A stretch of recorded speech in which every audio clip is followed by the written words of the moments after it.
Mau disayang suami? Ini rahasianya. Shh, jangan sampai bocor ya. Rahasia wanita.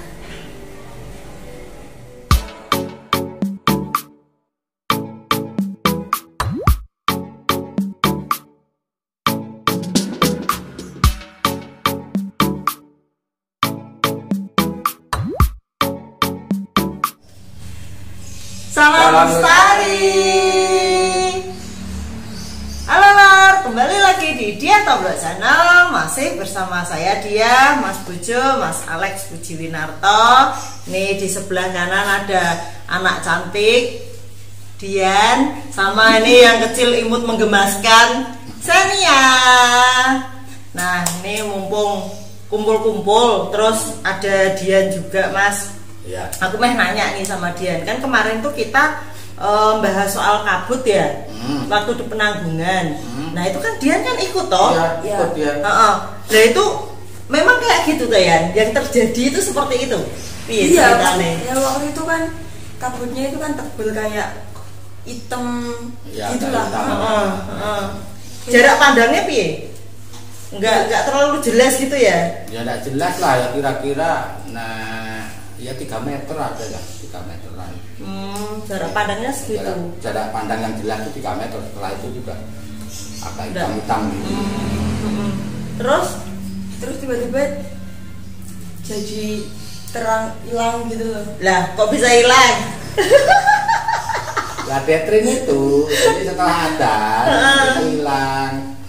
Oh berarti di azani Detrin itu terus hilang gitu. Itu emang bener jadi hilang. Bener jadi hilang terang kayak auto menyerang gitu langsung terang beneran gitu ya. Nah terus perasaanmu piye Yan? Iya, ya aneh ya, tergira-giran ya, agak takut gimana ya. Soalnya kan apa ya, aku juga baru tahu tuh kemarin gitu loh, nek ternyata ada seperti itu. Lah nek kamu pernah ngalami ndak apa ada fenomena kabut kayak gitu, terus tiba-tiba kabutnya hilang karena sesuatu gitu pas mendaki sama bapak gitu? Kalau kabut tuh aku belum pernah. Tapi yang dulu kita tuh pernah, yang waktu mendaki tuh jalan, jadi jalan bercabang gitu. Itu tuh kita lihat tuh kayak jalannya lebar dan sering dilewati orang gitu. Kita tuh lewat tuh kayak ini kayaknya jalannya, udah percaya ini jalannya gitu. Itu kan pas pendakian di mana? Itu kalau nggak salah tuh pas mendaki di Gunung Pulau Sari, itu di Jawa Timur. Itu juga sama dia. Ya. Di situ itu kayaknya itu juga ikut loh sama dia. Kita berlima. Ikut itu wong aku panggil kok. Kan aku sama Kiko duluan. Nah, terus tak tunggu. Loh, ini kok nggak muncul harusnya kan dari segi jarak. Harusnya kalian segera nyusul. Karena nggak nyusul terus tak panggil. Oh, itu. Ya kamu malah bablas mau naik melirang. Itu kayaknya pas kita ndaki itu ya mau di apa Putri Tidur itu ya Mas kayak ya? Ya, nggak jadi tapi. Jadi ceritanya gini loh, waktu itu kan kita itu mau mendaki di apa Mas kawasan Putri Tidur atau apa sih itu ya, istilahnya itu? Jadi Panderman, Buta sama Kawi itu kan disebut Putri Tidur. Nah waktu itu jenengan, saya, Dian, Senia, sama Iko terus bawa supir satu ya? Ya drivernya, tapi drivernya hanya ikut naik sampai Pandermanto. Ya. Habis itu dia menyerah, dia nggak kuat. Nah pas di Paderman itu diserang monyet itu ya Mas ya?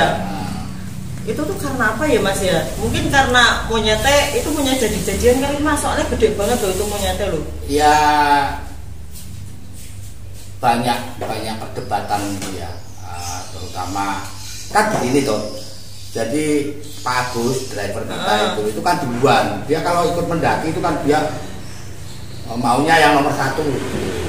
Nah, tapi karena dia nggak berpengalaman, dia pasti nanti nunggu di depan tuh nunggu. Nah itu dia nunggu sambil tiduran, didatangi monyet besar itu.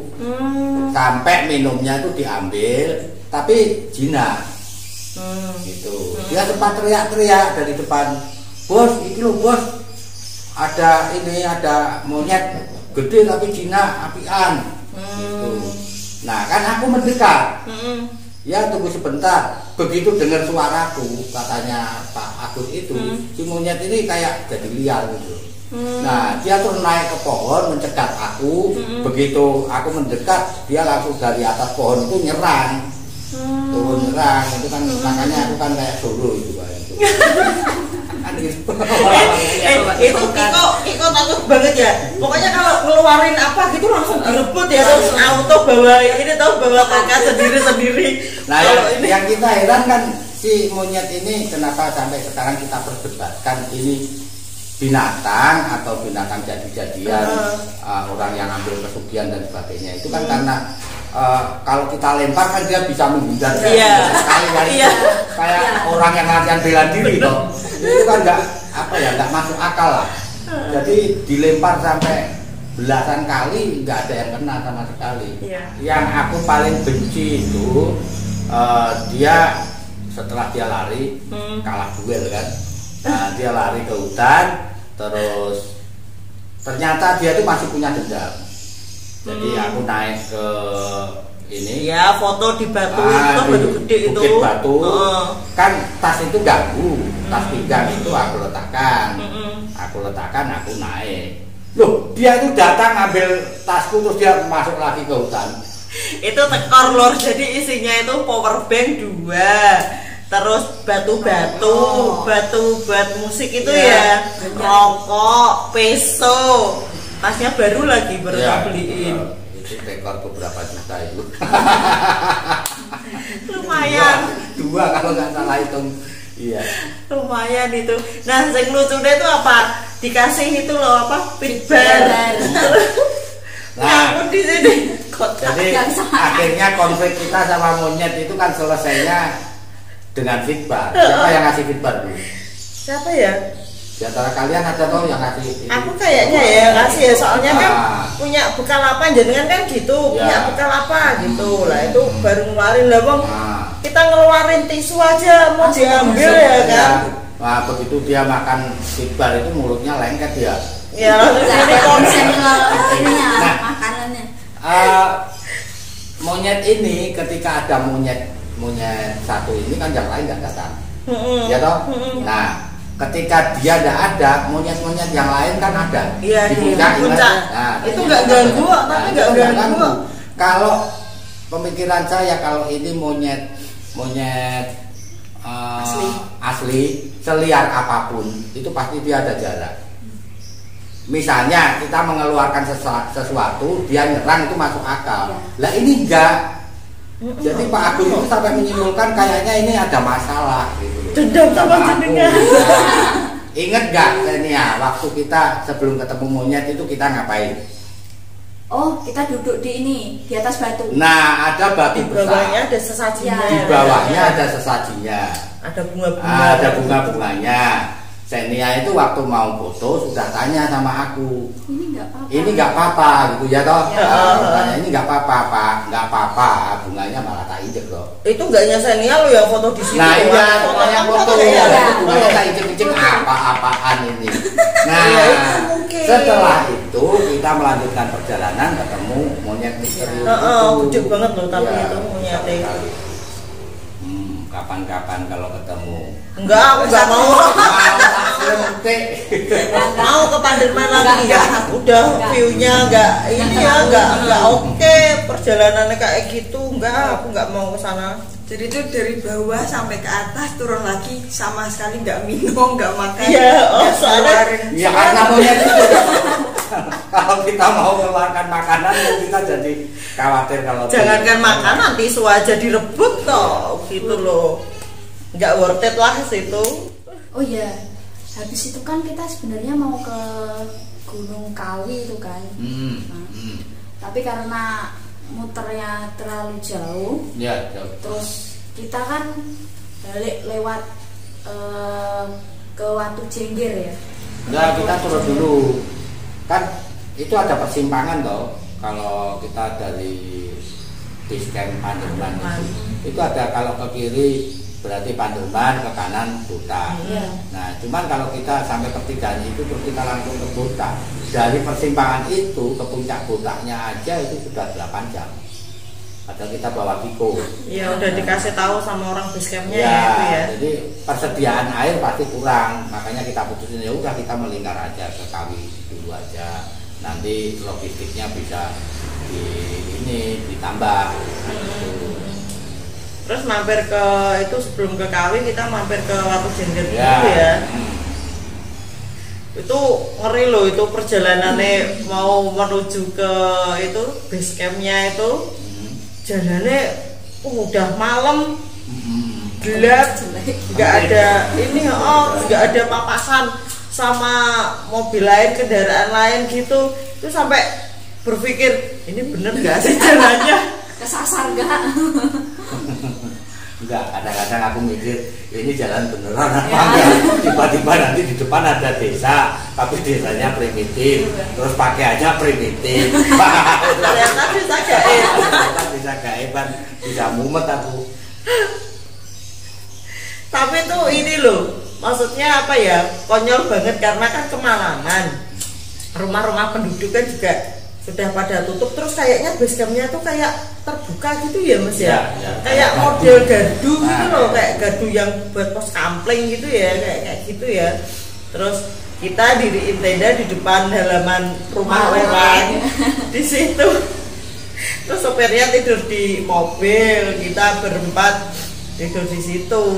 Terus besoknya baru kita beres-beres tenda, terus naik atau? Wah, belum.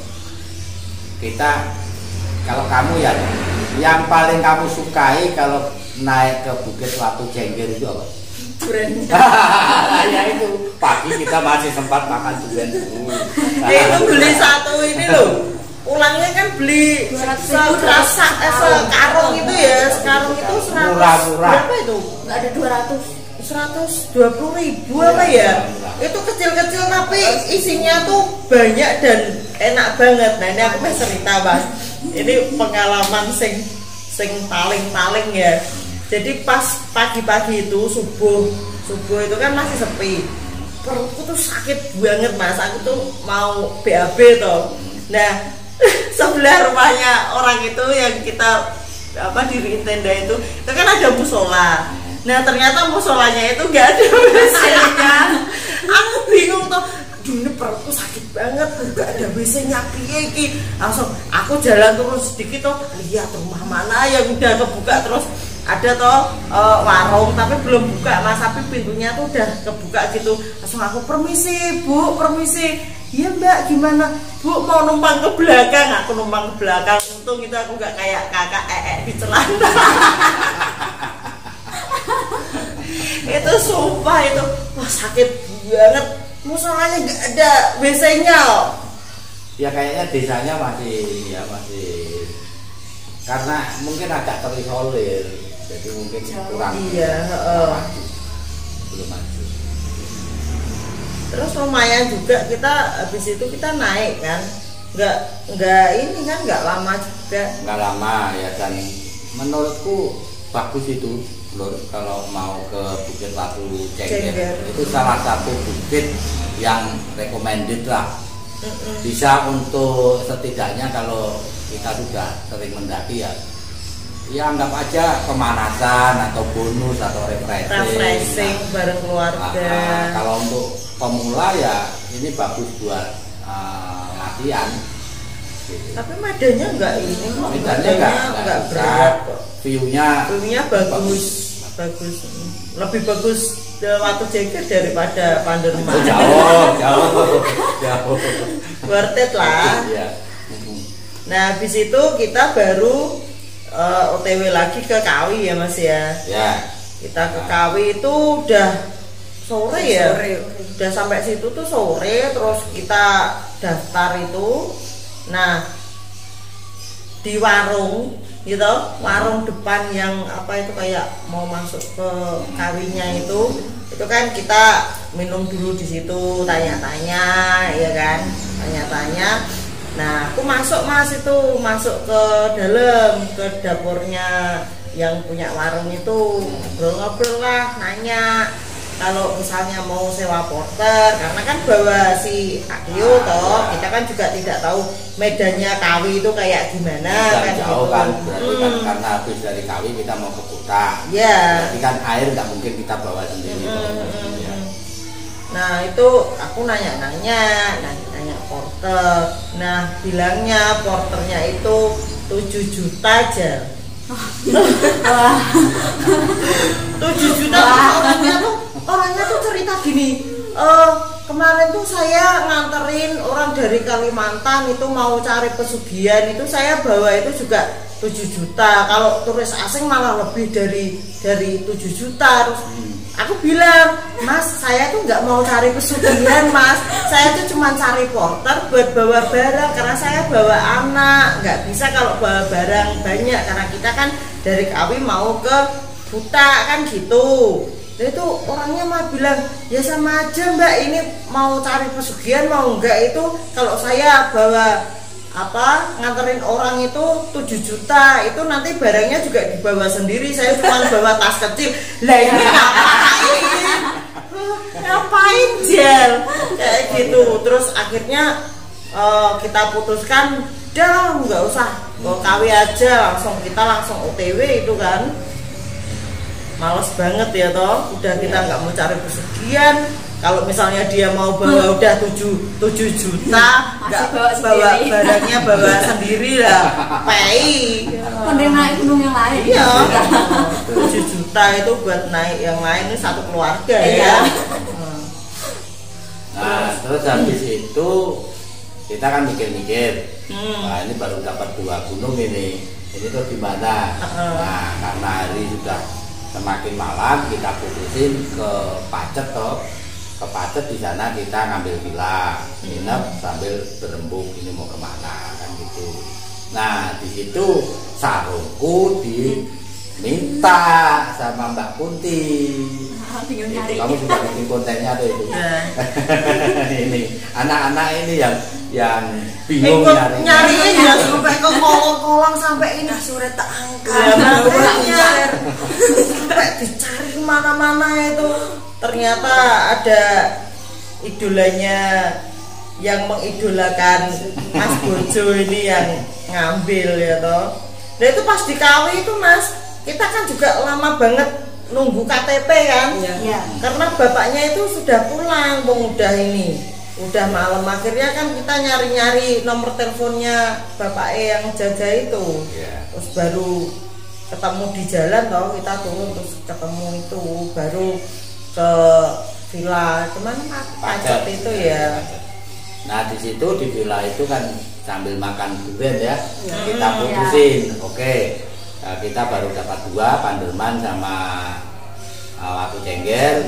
Nah kita mendaki Gunung Pundak sama Pulau Sari, ya toh. Nah pagi-pagi sekali itu kan aku keluar dari villa. Nah, ditawari sama salah satu tukang ojek. Nah, kan ditanya dulu mau kemana, dia bilang mau ke Pundak sama Pulau Sari. Nah, lah, kok nggak ke Welirang sekalian? Kan dari sini bisa juga, gitu. Nah, nanti aku siap motorin, gitu, intinya gitu. Karena rutenya sudah hilang gitu, karena orang jarang ke situ. Nah kemudian kan aku cerita sama si tukang ojek itu. Nah, aku tuh habis sebenarnya mau ke Kawi, nah, malah dikeprok, katanya porternya minta 7 juta. Nah dia bilang, wah kalau di sini nggak sampai. Nah, aku iseng-iseng tanya, hanya untuk ini aja, untuk tahu ya. Untuk tahu. Nah kalau sampean nganterin sampai puncak berapa? 2 juta itu tak apa-apa. Jadi gini loh, barangkali di mata masyarakat, ya sebenarnya ini nggak salah ya, tapi di mata masyarakat ini yang kita para pendaki harus aware, harus siap. Kita itu dianggap orang yang sangat mampu, sehingga kita mau berjalan jauh pergi ke tempat yang jauh, bawa mobil dan sebagainya, maka angka-angka menjadi tidak penting, padahal itu salah. Ketika kita mendaki jelas kita hitung budgetnya berapa, itu worth it, layak sama gunungnya apa enggak, kan gitu. Nah kalau Welirang aja porternya 2 juta, kenapa kita enggak mendaki lewat tretes aja? Nah uangnya dipakai untuk sewa hardtop kan itu. Nah terus akhirnya kita tetap mendaki puncak sama ini toh, Pulau Sari ya toh. Nah ketika sampai di puncak ini, driver kita Pak Agus gaya lagi. Nah, karena apa? Karena waktu di villa kan aku ledekin terus. Allah katanya mau ikut mendaki. Mau ikut mendaki, nggak taunya cemen. Oh besok aku ikut naik bos. Nah, seperti biasa dia jalan duluan. Padahal kita udah kasih tahu nanti kita ke Pulau Sari dulu. Nah kita sampai di pertigaan itu dia terus bablas ke sebelah kiri. Jadi dia sampai ke puncak kuda, kita menuju Pulau Sari.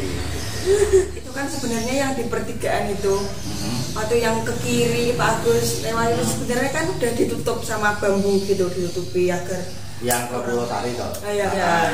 Orang nggak kesasar ke sana gitu kan.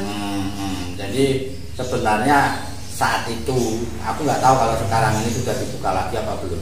Saat itu memang rute ke Pulau Sari itu sedang ditutup dengan pertimbangan karena jalannya sudah hilang dan banyak mengakibatkan orang tersesat, maka orang diarahkan ke Puncak saja.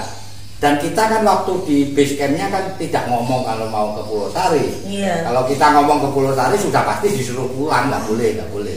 Kita bilangnya hanya ke Puncak toh, padahal kita ke Pulau Sari juga. Itu. Nah, kan aku jalan di depan sama Kiko. Kenapa? Kiko itu kalau sama kalian pasti rese. Kalau sama aku kan enggak. Apalagi sama mamai.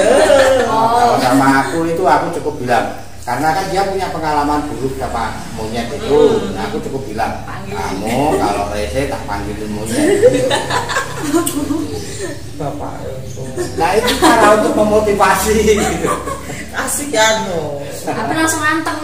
Iya anteng jalan terus. Nah sayangnya apa ya itu karena rutenya memang sudah ketutup ya kita nggak bisa lancar. Nah yang aku heran itu aku sudah sampai puncak lama, nah ini kok nggak nongol kalian bertiga itu gitu. Aku auto ingat waktu kamu hilang di mana tempat hilang di Arjuna itu samanya. Ini kalau hilang lagi malah kalau dulu kan cuma 2, lah ini malah bertiga. Bertiga cantik-cantik misalnya. Nah sekarang kalian yang cerita kok bisa ini loh, kok bisa apa nggak nyusul kan akhirnya kan aku teriakin terus aku agak turun itu supaya kalian bisa sampai ke puncak. Itu sebenarnya yang terjadi apa? Ya itu ya Bu ya, yang kita jalan itu kayaknya jalannya tuh lebar dan sering dilewatin banyak orang. Jadi udah kita yakin udah lewat itu pasti itulah. Itu kondisinya berkabut juga toh? Iya, agak berkabut. Jadi berkabut. Itu kayaknya tuh sudah mau sampai puncak Mas. Jadi kan ada tulisan gitu toh, puncak kan gitu. Itu kayak ada tulisan terus kan kabut. Nah jalan kayaknya tuh yang depan tuh Dian ya. Dian apa Ibu ya? Dari kalian bertiga itu yang paling depan ya Pak? Ibu kayak kali aku. Mungkin aku. Ibu aku. Aku terus Nyak, Dian kan kalau jalan kan suka di belakang dia. Nah, jalan. Nah, itu kayaknya tuh memang itu arah ke puncak gitu loh. Dan jalannya itu jelas Mas gitu. Nah, jalan terus kan agak kabut tapi masih kelihatan lah gitu toh. Terus lama-lama agak turun terus. Loh kok jadi hutan. Padahal tuh tadinya kayak kalau mau sampai puncak kan kelihatan kayak rumput. Nah itu kan kelihatan kan, wah ini udah mau puncak nih gitu kan. Lurus jalannya juga jelas kelihatan. Nah kok sampai agak turun depan, nah kok hutan, kayak hutan gitu loh Mas, lebat. Terus coba kita jalan lagi, nah, kok semakin kayak gini, wah, ini nggak bener ya. Terus denger suara jenengan panggil gitu, terus anak-anak, wah Bu, merinding. Wah Bu, ini nggak bener. Ya Mas, ayo cepetan balik gitu. Aduh, merinding aku. Cepetan balik. Terus balik itu juga kita masih bingung ya, jalannya yang mana toh gitu. Terus denger jenengan teriak-teriak lagi. Jadi itu ada kayak plang gitu loh Mas, puncak. Jadi itu kan masih di Semak. Ya, masih di Semak tuh ada plang puncak gitu kan. Terus kan kita kan juga sudah sering mendaki kan. Kalau udah mau sampai puncak kan kelihatan dari tanamannya. Nah, kita jalan lah, aku yang di depan, terus Xenia di tengah karena dia kan paling imut. Nah, dia di belakang. Dia ini kalau mendaki kan sukanya di belakang dia. Nah, jalan terus, jalannya tuh jelas kok ya, Nduk ya. Jadi itu apa sekitar berapa ya, setengah meteran mungkin ya. Dan itu tuh bersih, kelihatan kayak memang tuh rutenya gitu loh. Nah, kayak sering dilewati. Iya, sering dilewati. Terus jalan tuh agak menurun gitu, ya kok masuk hutan. Semakin maju itu kok semakin apa ya, hutannya tuh semakin rimbun gitu loh Mas, semakin rimbun, gelap terus lah kok kayak gini. Nah, anak-anak langsung, Bu, ini nggak bener kayaknya.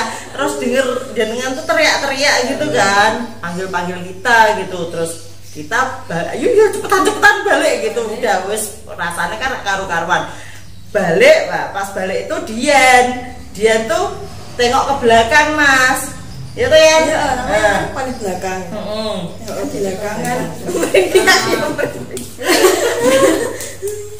Terus aku nengok ke belakang, loh, kok nggak ada, hilang jalan yang jelas tadi itu hilang. Nah, terus kita itu udah sampai di semak-semak gitu. Oh, jadi ternyata yang kalian lewati itu Semak Belukar gitu. Bukan, jadi itu jalan Iya, jelas. jalan. Kamu jalan bertiga, tek ini kan jelas. Terus ketika berbalik jalannya hilang. Ya, berarti sebenarnya kalian tadi kan berarti kan logikanya berjalan di semak-semak. Ya. Iya, tapi itu kita tuh lihatnya tuh itu jalan. Ya kamu sudah ngomong. Ini tuh kita tuh heran gitu loh. Aku bahasnya itu gini loh. Kalian bertiga berbalik, jalannya hilang. Berarti di semak-semak Belukar toh. Iya. Berarti kalian bertiga itu entah sudah berapa puluh meter atau mungkin malah sudah berapa ratus meter jalan di semak-semak. Iya. Ya kan? Iya. Logikanya gitu. Iya. Nah itu. Iya. Ada kalian itu. Terus kita itu jadi tik tuk gitu di tengah-tengah. Iya, jadi tik tuk aja ya. Kita tuh nggak ada yang ngomong, cuman lihat-lihatan. Aku tak panggil dari puncak Pulau Sari itu, suaranya sudah jauh. Iya, tapi masih kedengeran gitu loh. Karena nggak ada orang gitu ya. Iya sih, pas kita naik nggak ada orang ya. Nah, waktu manggil itu pun itu kesulitan aku. Karena apa? Karena aku kan bawa Kiko, tapi perasaanku kalian itu sudah agak ke sana, ke arah Welirang gitu loh. Nah, makanya Kiko itu tak suruh nunggu di itu kan ada tandanya atau pelangnya puncak itu, ya tak suruh nunggu di situ. Terus aku agak ke sana sambil teriak-teriak manggil-manggil itu. Tapi ya sambil nengok Kiko, nanti jangan-jangan Kikonya hilang lagi. Kacau. Ya itu sih apa ya, pengalaman yang aku kan nggak tahu ya Mas ya, maksudnya baru tahu kalau ternyata itu hantu itu tidak hanya yang berwujud kayak pocong, kuntilanak, genderuwo atau jin sing aneh-aneh mukanya kayak gitu. Ternyata kayak kabut itu juga bisa menyesatkan gitu loh, itu juga termasuk hantu gitu. Kalau bagiku kayak gini pun termasuk peristiwa gaib ya, karena nggak masuk di akal. Maksudnya begini, kalau kamu tahu bahwa itu semak, pasti jalanmu nggak bisa lancar, nggak bisa cepet. Nah, karena kamu melihatnya sebagai jalan, maka kalian bertiga itu jalannya cepat. Iya. Kan begitu. Nah, dan tidak ada bekas-bekas duri atau apa kan di. Nggak ada. Nggak ada. Nah, ini tidak bisa dijelaskan.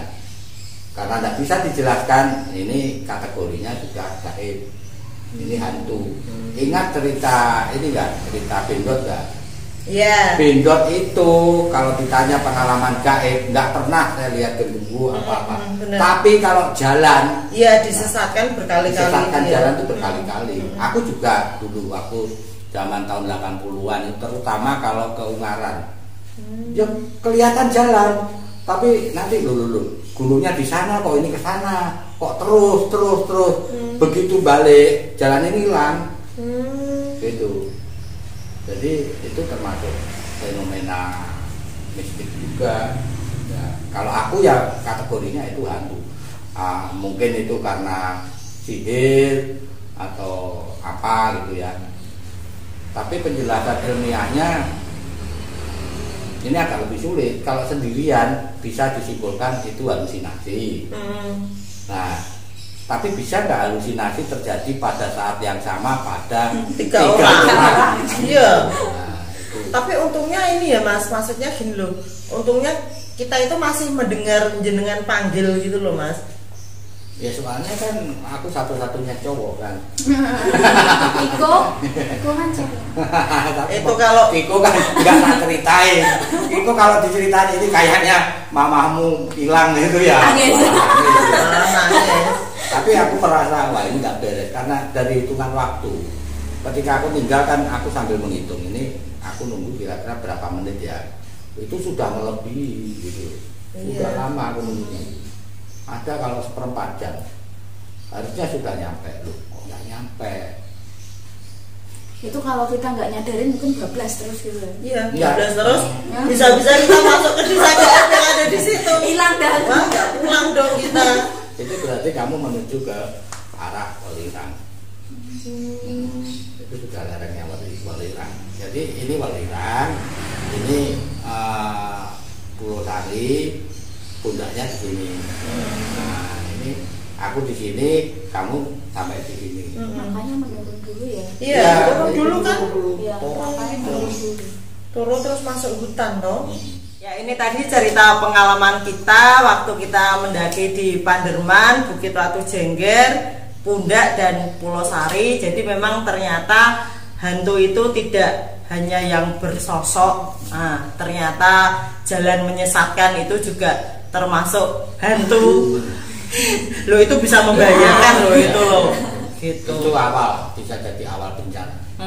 Semoga dari pengalaman kita bisa dipetik untuk diambil pelajarannya gitu. Terima kasih sudah menonton Dia Tomblok Channel. Salam lestari.